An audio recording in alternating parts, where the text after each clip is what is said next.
Hi everyone, so for today I'm going to be doing a different style of video. I'm going to be doing a first impressions review of the Dermacol Foundation in shade 208. So if you'd like to see how I got on with this product, please keep on watching.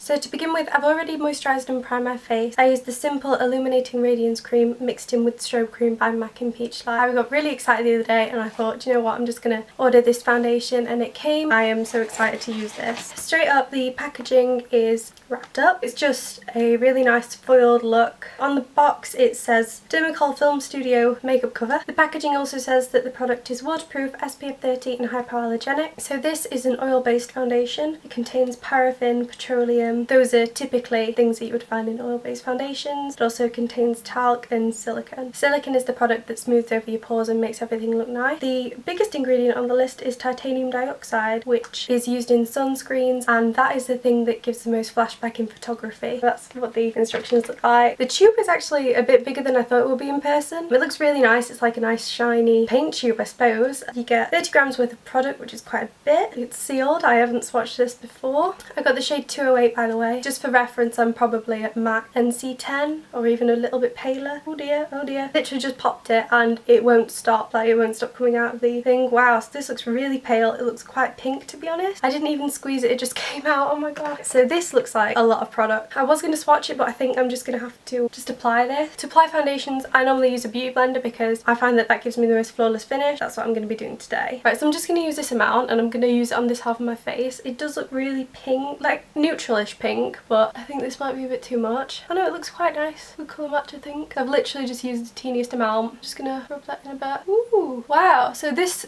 actually blends out lovely. The colour is actually really quite perfect. Wow. Just going to do my forehead and we'll compare sides. I'll just build up the coverage on this side. Wow, I can't believe how nice it blends out with fingers. I'm just going to take a bit more on my sponge and dot this around just to build up the coverage to how I like it. So I wouldn't say that this foundation is as full coverage as I expected it to be. I hope you can see. Okay, let's try it on the other side with the Beauty Blender. Beauty Blender has absorbed a decent amount of product, so it doesn't quite get rid of everything. You can still see that spot. I do like this. It looks really nice on the skin. It's not mattifying, which I like. It does keep the radiance. It looks quite natural. It looks really natural for the amount of coverage that you get. I would say that this is more on the medium side than the full. It doesn't appear to have oxidized and it's still sitting quite nicely on the skin. It does look really nice on the skin. It is starting to look a bit pink. My face is quite pink and very shiny, which I like. And my neck is just very pale and neutral. It does feel incredibly light on the skin, which I didn't think it would because it is oil based. You would expect a water based foundation to sit more nicely on your skin and you wouldn't feel it so much, but this oil based foundation I can't feel it sinking into my pores or anything like that. It just feels quite normal. I do really like how it looks on the skin. It looks very natural for the amount of coverage that you're getting. It is starting to build up to a full coverage. I would say that this is on the low spectrum of the full coverage though. Like with this spot here, I would have to probably colour correct it before I applied foundation. I don't think I've ever looked this shiny. I'm literally so shiny right now. I do like it though. I am a fan of the glow. Can you see how shiny this is? It didn't cover that spot. It's not particularly a spot. It's one of those that's kind of healed. Got a bit of a scar issue going on there. Literally disco ball right here. I really like it, and it does look very natural on the face. It looks your skin but better, which is obviously great for film and television. It looks flawless over my pores. I struggle with pores across my cheeks and my nose, and it looks great across there. Looks great on my forehead. It's covered a lot of my redness. I don't have any redness showing. I really like it. I'm not sure that it lives quite up to its expectations of you need like the teeniest amount. The colour match is pretty decent. It is slightly pink on the neutral side. It's neutral, slightly pink. It's not incredibly pink, which is good. I can get away with it because I do prefer a more yellow neutral. I really like it. So I'm just going to finish the rest of my face. We'll see how everything looks once I've powdered it. Okay, so I've just powdered my face with the RCMA Translucent Loose Powder, and I feel like it's taken away the coverage slightly. It's definitely mattified it instantly. Things that weren't quite covered are a bit more noticeable now. I wouldn't say that this is an incredible issue. It's definitely more on the lower side of full coverage, but it's still really nice. And the colour hasn't oxidized from powdering it. So we'll see how it looks after I've applied all the rest of my makeup. So I've just done the rest of my makeup and it looks really nice. Everything looks really, really good on the skin. As I said before, you can see a few blemishes that have poked through, but with the use of a colour correcting concealer before applying the product, I think everything would look so smooth and really, really nice. In terms of under the eye area, it definitely has brightened and covered up any dark circles that I have. It hasn't gone into any lines on my face, which is my main concern really, because I end up looking ancient and I'm 18, so.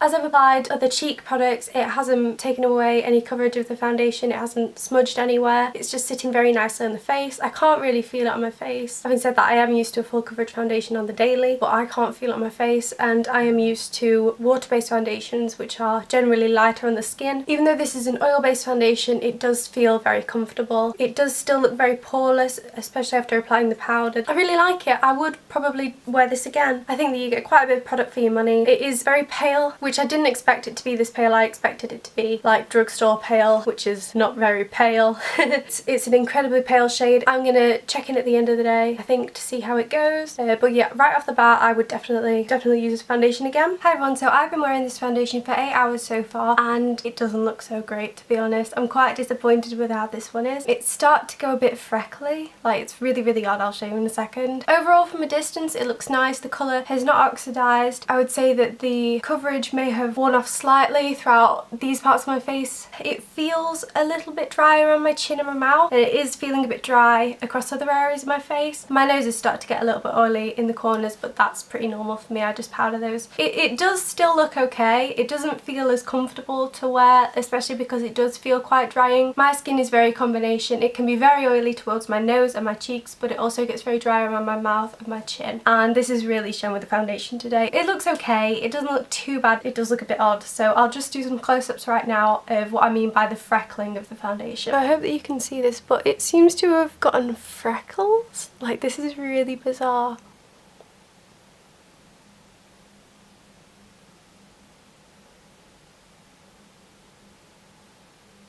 It definitely has freckled. There's a bit of an obvious line where my laughter lines are. It's really freckled quite badly over here. I don't know whether that's the right terminology to use. Like, this is really bizarre. As you can see, it seems to have worn away again slightly across the areas that I do have spots and blemishes, and it is oily on the side of my nose, which I did expect. It didn't really cover anything in regards to texture, and it still hasn't improved throughout the day. This area looks quite textured here. In some areas of my face, it does look okay. I am just really concerned about this freckling effect. If I want to wear a foundation for the day, I'm not going to be wanting to touch it up. I never ever touch up my foundation. I might powder my nose occasionally, but I would never have to touch up on my foundation. I'm not the kind of person, you know, I set it properly. It doesn't ever rub off throughout the day. I've used a lot of foundations and they don't seem to wear off on my skin. My skin tends to cling onto them very well. I did moisturise very well. I did prime, as I do every day, with a hydrating primer. As I said, I use Strobe Cream by MAC. That manages to keep everything on for me. So you still can't see any of my blackheads, which is great because I have quite a few. It doesn't look great across this area, and it's quite bumpy, quite textured. My forehead doesn't look too bad, doesn't look too textured. Apologies for the state of my mirror, by the way. It has freckled here as well, so I think that that is probably from oil glands. Obviously, as we get through the day, we produce oil from our sebaceous glands. That is how your skin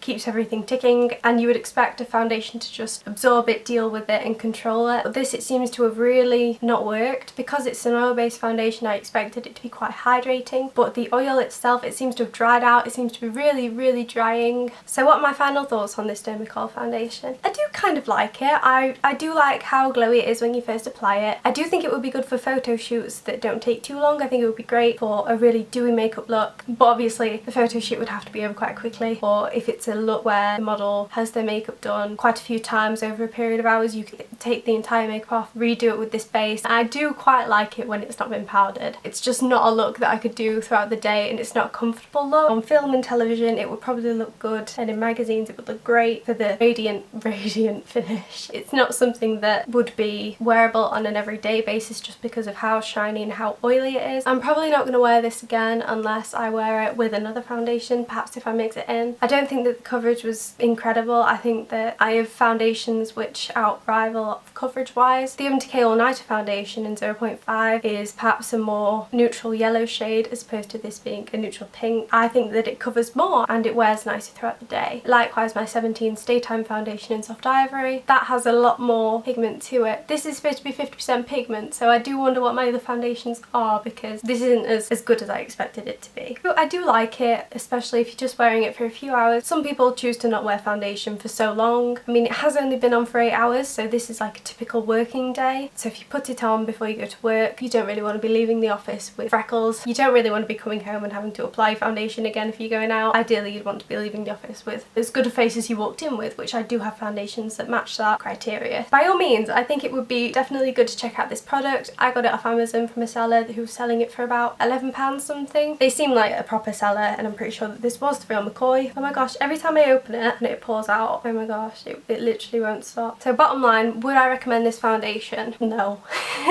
No. If you want to try this out, I would say definitely. I really hope that you enjoyed this style of video. Please let me know below what you thought of it. If there's any other videos that you would like me to do, please just leave a note in the comments for me and I will make sure to do it. Thank you very much for watching. Bye! By the way, if you wanted to know how I achieved this eye look today, please leave a comment and I'll do a little tutorial on it if you're not really that bothered. I use this NYX palette and I use the pinks up here, and I use this little plum colour from the Morphe 25B. And for my lips I have NYX Lip Lingerie in Corset.